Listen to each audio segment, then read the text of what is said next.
Seul secteur de la région à ne pas encore offrir de collecte des matières organiques, la MRC d'Abitibi-Ouest confirme que la mise en place du service franchit enfin de nouvelles étapes. Et Alexandre, les citoyens devraient pouvoir profiter du ramassage de leur compost d'ici 2 ans.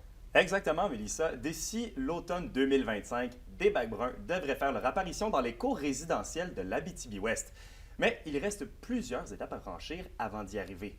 L'an prochain, la MRC débutera la construction d'une importante plateforme de compostage dans le parc industriel de Lassar, non loin du centre de valorisation des déchets. On a bon espoir là, du côté de la MRC qu'avec un nouveau service de collecte des matières organiques, les citoyens réduiront significativement leur impact environnemental, entre autres en diminuant la production de déchets. Je vous laisse entendre le directeur général de la MRC d'Abitibi-Ouest, Normand Lagrange.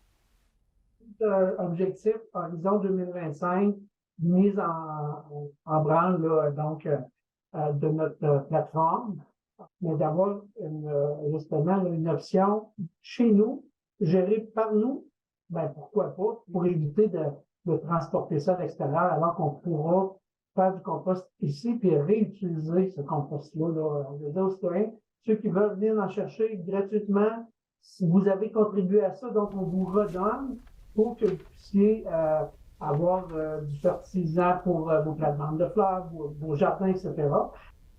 Et Alexandre, près de 4 ans après le lancement de la collecte des matières organiques à Rouyn-Noranda, 4500 logements n'ont toujours pas accès à ce service. Effectivement, Mélissa, un citoyen nous a récemment écrit qui nous demandait d'ailleurs pourquoi il ne pouvait toujours pas profiter de la collecte.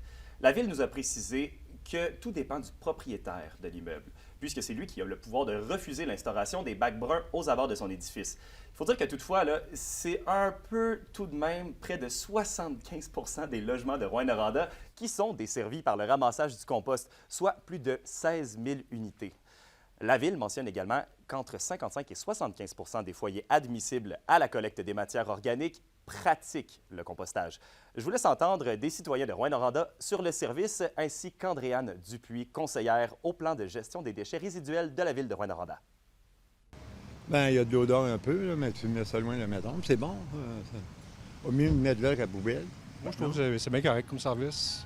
Ça pourrait être plus souvent là, durant l'été, là, mais avec des grosses chaleurs. Tout ce que c'est qu'il y a dû manger, là, des affaires, des pliures de patates, des toutes sortes d'affaires de même. Là. Moi, je me plains pas avec ça. Là. Ça va très bien. La récupération aussi, tout va bien. Oui, mais moi, je le fais dans mon composteur à moi. Et ce que je veux pas garder, je le donne à la Ville. Oui, ça va bien. Tous font bien ça. On souhaite développer un guide à l'intention des propriétaires de multilogements. Donc, pour accompagner les propriétaires dans les communications, comment aménager leur emplacement de bac, comment encourager leurs locataires à bien faire le tri et aussi les responsabiliser. L'effort à mettre pour embarquer et faire ce tri-là est plus difficile, on se sent moins concerné.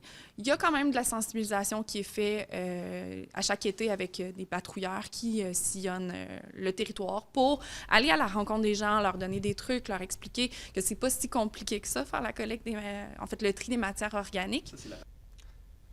Mélissa, j'effectuerai un suivi avec la MRC d'Abitibi-Ouest prochainement, puisque des annonces officielles sont à venir en lien avec la future collecte des matières organiques. Merci Alexandre. Au plaisir.